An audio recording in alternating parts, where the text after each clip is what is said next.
Shalom peuple de Dieu. Vraiment tu peux suivre partout dans le monde. Bandeko balanda biso na chaîne ya Christ Emmanuel TV. Vraiment ngolo ya Yesu Masia to sangani awa pona kolobela susu na par na ye parce que komama na mokande ya Luc 24:44 oyo komama na nzela ya la loi ya Moïse ba prophète Pisson ekokisami kati na Yesu. Nzokande banda Genèse Apocalypse elobela ka Seigneur Jésus-Christ. Sans plus tarder to kangi miso na biso Christ Emmanuel to pesio merci nangoli osali biso pe bandeko bazolanda biso partout bazali liloba oyo esima mitema na bango liloba oyo e consoler mitema liloba oyo e pambola libota na Yesu Masia liloba oyo e bakisa susu yebi na bomo ina bango pe pesa explication na écriture na yo na kombo na Yesu amen. Vraiment bien aimé dans le Seigneur, tu lobela thème moko na poko na biso lelo. Thème wana ezana mokanda ya Romains 8:1. Romains 8:1. Tu fongoli Bible na lomba na Romains 8:1. Il n'y a donc maintenant aucune condamnation pour ceux qui sont en Jésus-Christ. Tu lobela que bien aimé dans le Seigneur, thème na biso ezake moto tout azakati na Yesu Masia azaka suna condamnation te. Aucune condamnation. Bible lobi eza suna condamnation moko te pona ba oyo bazakati na Yesu. Kati na Yesu. Moto na moto ayebi ke lelo pa koma moyenge beni vina ya kala koma lolenga bande kotambola ebe toza atozaka condamné na masumu tobe toza atoki condamné na nzela ba lien familial mais Bible lobi o azakati na Yesu Masia azana condamnation te. Parce que nzamba na semali lobana ye akosa kate moto toza la kati na Yesu condamnation ekoko kanga ete. Voilà yango le tengi to expliquer na boye bindambo nzamba pesi biso na nzela ngolu na ye to expliquer comment biso to koza na condamnation te. Na mokanda Job totali Job 39 verset 12 tina 14 nango. Voilà to yebi lisola Job bien Job abungisaki bozuna ye abungisaki bana abungisaki nyoso pa bande kolekana temoko ya pasi makasi mais kokamo soki na otala mokanda ya Job pour nzamba ko rétablir vie à Job bien dans le Seigneur nzamba zo côté ya Job banyama msoto ko komi tuna mais comment Job azana pasi nzambe banyama ni ko lobani ne pas Job oyo ko betela Job lisolo ya pakasa ngakuna kasa kitamsu na fongola Job na tala ko tonzamba ko betela Job lisolo non na ko pambola yo na ko pesa yo double na ozanga na o perdaki menzamba tine bandeli tisuka te Job banyama expliquer Job géographie ya mokili expliquer Job makambo o même ko te conseiller vie na été na lombangu kala question on nzamba zo tuna Job a tuni Job abi est-ce que okoko kanga pakasa okotiena mosana yo est-ce que koko zo pakasa obombela ndako banyama est-ce que koko zo pakasa amemelo ba blé mikumba azotuna Job ba question wana pakasa de mettre binyama oyo msuso koko tiena posa lo bilanga nyama koko memelo biloko nyama koko tina service to bingombe. Et pakasa ozala ngombe moko ya zamba ngombe moko sauvage ngombe domestique te nzokandi ba question oyo lolenge nzamba zo tuna Job ke est-ce que koko zo pakasa po otie na service na yo tobi ke pakasa koko te na service na yo te pakasa domestique te ngombe nde ozoye okoko te na service na yo donc misala o mutako sala ngombe mais ngombe na pakasa différent to tuna nzambe pakasa ngona nozo kumise boye mais Seigneur awa pakasa na Job egali combien mais Job pete ne bana Job azole la pasi Job malade kanyela nzoto bamkusime bazo bima Job na nzoto Job même moi si na comme na niveau et ça Job modi nzambe pokufa na yo tala pasi ndeko monaki. Mais tant que nous avons rétabli vie, il faut nous avons makasi. Donc, nous avons la force ya pakasa. Okokanga pakasa, okotina mosana yo, okanga pakasa omemise kilo, okanga pakasa aselo bilanga. Nalomba mutofongoli na mokande à nombre 24 verset 8 to yebana identité à pakaso nzamba zo kumbi c'est pas Job. Nathan nalomba ngona kombo na Yesu. Dieu l'a fait sortir d'Égypte. Il est pour lui comme la vigueur du buffle. Il dévore les nations qui s'élèvent contre lui. Il brise leurs os et les ébat de ses flèches. Voilà, bien aimé dans le Seigneur, tu as vu sur le malam, tu as balak, tu as balam pour maudire le peuple Israël, parce qu'ils sont Israël ou Égypte, qui nous ont dans le désert, dans le bangi wana qui ont lukandi ko balam, moi tu mettais sur le ming te pour la guerre nabiso, qui kobengaye a proposé qu'il va bien pour maudire le peuple wana. Tant abanti na ngomba azota la peuple Israël na musika, amona ki peuple Israël oba bimaki na kati Égypte akomona nzabi azomona nzamba telemi liboso ya Israël lokola la vigueur du buffle lokola makasi ya pakasa, donc azomona nzambe liboso ya peuple ne lokola pakasa. Donc peuple za racheté nzamba tema liboso la bango lokola pakasa. De meso tuni ba chasser ba bisawe ba spiko identité ya pakasa ba oye bisawe yango. Voilà, tu comprends bien, Pakaso Nzamba zo kumbi c'est pas Job eza ye moko nde parce que tant Nzamba zo bimisa libota on a 4 mboka Égypte bibelobi a telemaki liboso ya peuple Israël lokola la vigueur du buffle lokola makasi ya pakasa. Donc pakasa o Nzamba zo kolobela Job eza ye moko. Donc Nzamba zo expliquer à Job, azo expliquer force na ye ou puissance na ye. Donc nous avons combattre Job, voilà. Job n'a pas si il y a même sous balanzambe belé même sous un problème d'église maladie marambozo simbate même sous la qualité ba bisay ko pambwama oko bikisama na maladie na yo beleme oko bela poza malade za ba problème mais on sait la nzamba telika aye apongolika biba zote ya lion obikipe mon sa nzamba ye azote ya mai na mai ana pe bikisi. Il y a longtemps où une église même sous côté la thème sous non n'ayez sous qu'on a prophétie balobelana non dans réalité après on se expliquer même sous puissance sans mais qu'on biki ça yo pe qu'on peut solution à problème na yo les mêmes comme les capables de Job. Voilà nzamba expliquer identité nzamba azo talisa Job makasa pakasa to comprendre pakasa ngo ezande ye moko Yesu Masia le véritable Dieu ye moko nde pakasa donc nzamba azo kokumbi sa force na ye et pas Job. Mais là, non, malade. Tandis qu'on a somme au na ba obaza kati na Yesu Masia. Voilà. Pakasa o yoko continue service na yote. Pakasa o akoko mema mikumba na yote. Pakasa o akoko kote même minanda kwa banyama te. Mais to bossa na te mokolo nzamba longwa ki na identité ya pakasa koma ki ngombe. Pourquoi? Pour alongola ngana na condamnation. A tout ni Job okoko kanga pakasa pour continuer à mosana yo okokanga pakasa pour me misa kilo mais tout pour certains un jour Yesu c'est même kumba na biso e kuluzu yeko pakasa alongwa ki na identité pakasa comme kingombe. Voilà moto te ka faiblesse nzambe parce que tu as posé la faiblesse tant mon connaît comme faible parce que alongwa ngana na condamnation lisumu condamnation moyibi condamnation ya kindumba condamnation o ekangana ya masanga condamnation o yebini ni condamnation kanaki yo même o ezo kango tilelo bien aimé dans le Seigneur.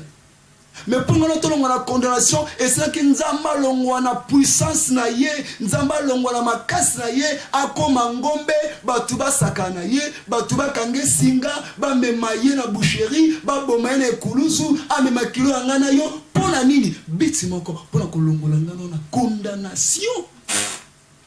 Yango tout na Job est-ce que koko kanga eza ba question est-ce que koko kanga ina singa po aselo musala. Est-ce que Koko Kanga pas même la charge? Pas qu'à ce Koko Sala yango. Mais pour dire dans le Seigneur tout comme on a le tozali et c'est qui pas qu'à ce Bakanga na singa. Et c'est qui pas qu'à ce même mikumba na biso. Et c'est qui pas qu'à ce côté ne langa ba ola mabele. Nous quand selon Matthieu 13 verset 38 tant nous allons expliquer parabole ya semence ya livre peuplé. Mbuma o balona ki na champ. Voilà nous allons expliquer champ des monde. Voilà, Yesu Masia qui pakasa comme qui na identité ya ngombe pour kokota na monde ya sala pour habiter sandenga na yo. Tant qu'on a identité à côté de la service, à bungisi force n'est pas ça, à bungisi bien mais autorité puissance n'est pas ça bien mais dans le Seigneur et ça qui peut alongolanga dans le sumo. Tant alongolanga dans le sumo, il faut pas cette identité à pakasa. Yango ekomama na mokande à 1 Jacques 4:17, lolenga zali, lolenga pe bisotoza. Mwana nzambe nyonso o abikisama na nzela Yesu Masia akokozala suna condamnation te. Ni via massacre qu'on condamne toujours, ni via sexe avant le mariage qu'on condamne toujours, ni vie bien aimé ya mokili o ya mabe qu'on condamne, ni bando ki famille, ni satatala. Tala muto zo identité à pakasa, Luc 10:19 na pesi bino bokonza ko tambwa likolo ba serpent scorpion. Nzoka ndepose bokonzi wana ya ko tambwa likolo ba serpent, bokonzi na ko tambwa likolo ba scorpion. Faut comme na identité à pakasa. Pourquoi? Parce que pakasa koko kangete na singa, pakasa koko mema mikumba te. Motomata koko memise mikumba pour beaucoup tissé na service. Mais combien les balles dans le même sur une église, basa toujours na condamnation à diable. Azo une église condamnation ko finga, azo une église condamnation ko iba, azo une église condamnation kinduma, azo une église condamnation masanga. Azo une église bolembu même ya prière, même sous ko église faut ba tindaye. M'souko sala jeune faut batinda ye. Aza toujours les gens na banza me bébé me dans le Seigneur baza toujours une identité en ngombe. Mais to boss na te to kana identité na karata to kana Égypte. Nzoka ne tant to sala racheter to longa na monde to kende destination ti Canaan ne na désert to tambo to koza na identité moko te en ngombe. Yango moni peuple Israël ya libota nyoso mboka no se bande ko pe bundisa wana kata désert il fait quoi ya. Parce que pakasa boko kanga bango to soki boko kanga bango na kala en Égypte. Maintenant nzela oyo toto kende poto koma kano le véritable roi des cieux na désert to za na minute o béni dans le Seigneur moi na nzambe mota za na condamnation. Est-ce que you ozala kana condamnation oza na désert ou dans l'Égypte? Tobi Égypte c'est image à monde. Le peuple Christ ole ka to le ka na désert. Nzoka nde na désert même Moab même Amalek o teme biso pourquoi ya? Pourquoi? Parce que tu as tellement peine à ma casse ya pakasa. Parce que le lengaza, le lengue pe biso tozali. Vous savez comment ma que toza banzambe miki. Parce que pakasa bota ngombe te pakasa bota ka pakasa. Pakasa bota anyonte akobota ka pakasa. Ce qui to bota malanzela pakasa ne kulus. Il faut que vous ayez une identité na ye. Il faut ba condamnation moko te pe kanganga na yo. Yango banda kota bombo na yo. Nini ti le condamna ka yo. Nini ti les bien aimés dans le Seigneur, les loba nzembe beza toujours na condamnation familiale. Balia famille kangaye, ozangombe kaka na komi pakasa te. Parce que so komi pakasa singa wana ko kangote. Parce que so komi pakasa ko tamba toujours mikumba bandokite na bo moina yo. Yango bien aimé dans le Seigneur, il faut comprendre mon salaire sur ça c'est une écluse pour na yo. Parce que tant on comprend non Seigneur Jésus-Christ dans la condamnation. To bo sana te mokolo wana. Bible lobi tangu Yesu Masia bande ko tambola na likolo ya mai ba disciple na eta ba moyi na musika ba benga ki fantôme. Mais tant bazo ko akui pembeni ba ki ko reconnaître zakiye. Les mêmes le da ba nzambe bele ba na église bele Yesu Masia na musika pa ba za fantôme pour na bango robik samate. Mais tant on a poussé ni pembeni na yo bien mais les Seigneur on comprendre que parce que c'est Seigneur soit poussé pembeni il faut comprendre total avion soki za musika. O mona mo moki. Mais à chaque fois que vous êtes quitté, ils ont plus na pembe na yo même on comprend les grandeurs à avion. Donc bah tu vas comprendre la grandeur à Seigneur Jésus, tu vas le bazar toujours la condamnation à identité en gombe. Mais si on comprend les grandeurs à Seigneur Jésus, on comprend mosani ne kuluzu, bien même au kolongwa na condamnation au comme appelle image ya pakasa. Yango bien dans le Seigneur pour la ngonga na biso, tala bien dans le Seigneur toujours condamné au tilolo.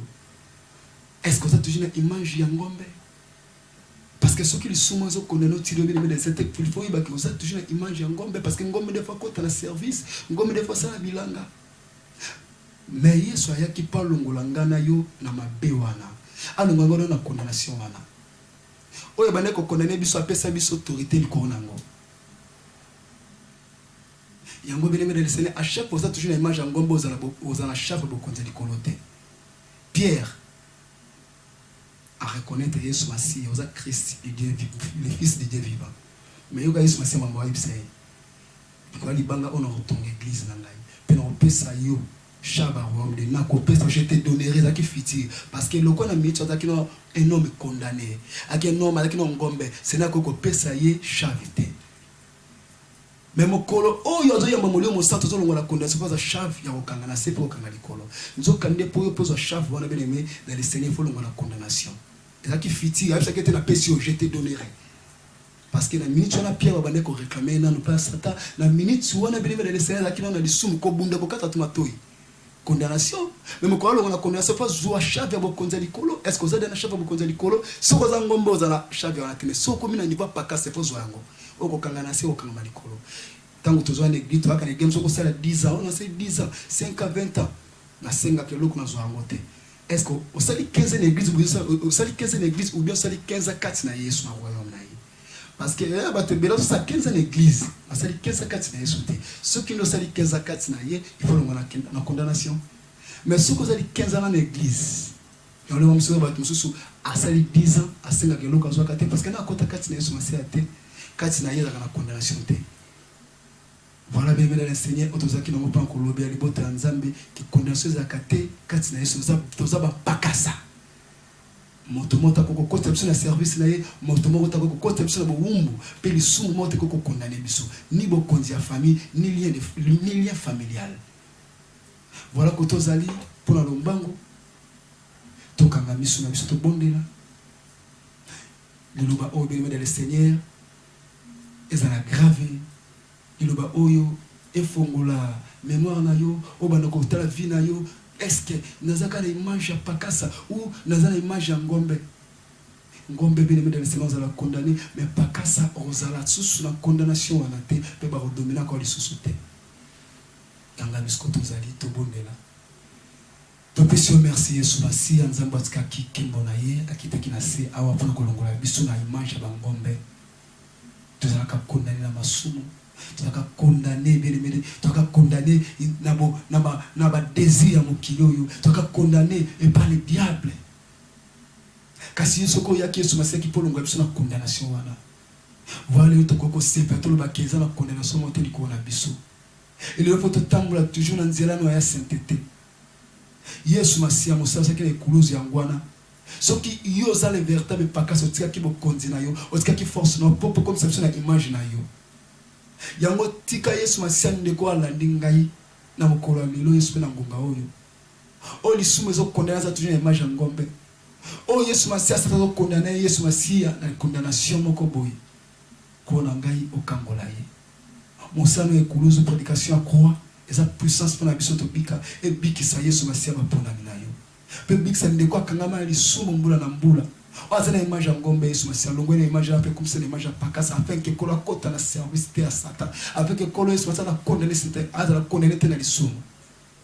Merci pour la temps précision malamu iloba o esali fait na via moko na moko na kombo na yesu masia amen. Ibota nzambe na biso apambola biso tomonani mokolo Seigneur ko sa biso songolo